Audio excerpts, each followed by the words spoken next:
naniniwala po ako na meron pong life cycle. Alam nyo kung bakit? Kasi hindi po magiging balanse ang mundo pag walang life cycle. Isa sa mga dinadaanan ng tao na life cycle, ito po, kung ikaw ngayon ay magkakaanak, sa tingin mo, pag-aaralin mo, isa sa mga dinadaanan ng tao na life cycle ang pag-aaral.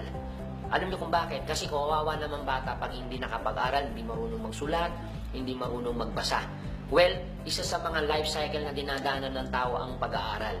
Ito po yung tanong ko pa. Kung iyong anak mo ay nagkaanak din, pag-aaralin din.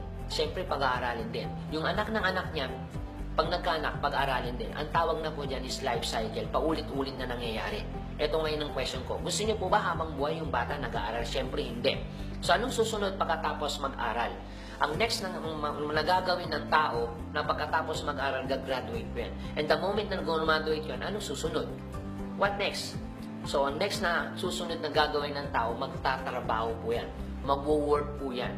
So, ibig sabihin, isa sa mga life cycle na dinadaanan na naman ng tao po, yung magtrabaho. Kailangan po ba magtrabaho ang tao? Yes, of course, kailangan po magtrabaho po ang tao.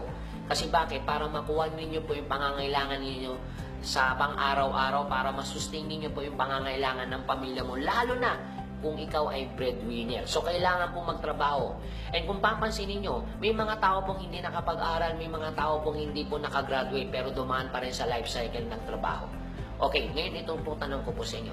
Gusto niyo po ba habang buhay nagtatrabaho? Siyempre, hindi. Ayaw ho natin habang buhay nagtatrabaho. So, guys, kung ayaw ho natin magtrabaho habang buhay, ito po yung totoo. Gustuin mo magtrabaho habang buhay, wala ho kayong magagawa. Kasi bakit? Dahil pagtungtong mo ng 60 or ng 65 years old, wala kang choice. Ang sasabihin lang naman ng boss mo na pinagtatrabahoan mo, you're out. Why? Bakit tatanggalin ka? Dahil mandatory na po to. Ibig sabihin, nasa batas na natin po to. Sa ayos sa gusto mo, pagtungtong mo ng 60 or 65 years old, magre-retire ka na. Okay, dahil nag-retire ka, sa tingin mo, ang trabaho, tuloy-tigil. Siyempre, dahil nag-retire ka, tigil ang trabaho. Dahil tigil na po ang trabaho, sa tingin mo, ang sweldo, tuloy-tigil. Siyempre, tigil din po ang sweldo. Tigil ang trabaho, tigil ang sweldo. Dahil tigil po ang sweldo, or dahil sabi na natin, tigil ang trabaho, tigil ang sweldo, sa tingin niyo po, ang gastos kaya, tuloy-tigil. Siyempre, tuloy po ang gastos. Ngayon, yung pera, dahil nag-retire ka, sa tingin mo, may pera, wala. May pera po yan. Lahat ng tao po nagre-retire, meron po tinatawag na retirement fee.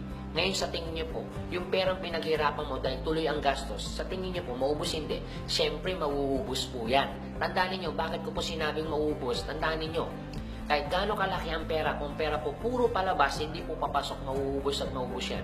So, ang tanong ko po sa inyo ngayon, kung ikaw ngayon, para hindi maubos ang pera mo, ano ngayon ang next na gagawin mo? So, ang mostly next na ginagawa ng tao para hindi maubos ang perang pinaghirapan, ikaw ngayon nanonood ng video ito, ano ang gagawin mo? I'm sure, ang naiisip mo, business. Guys, pagdating ng panahon na nag-retire ka at papasok ka sa business, still ganun pa rin.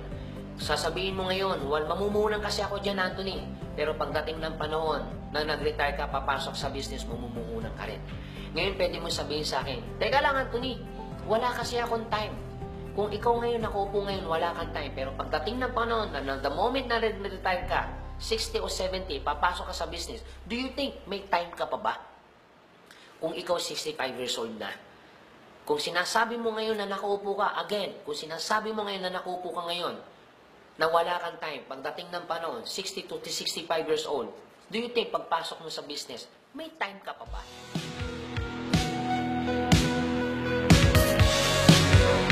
Anthony Gatchalian, maraming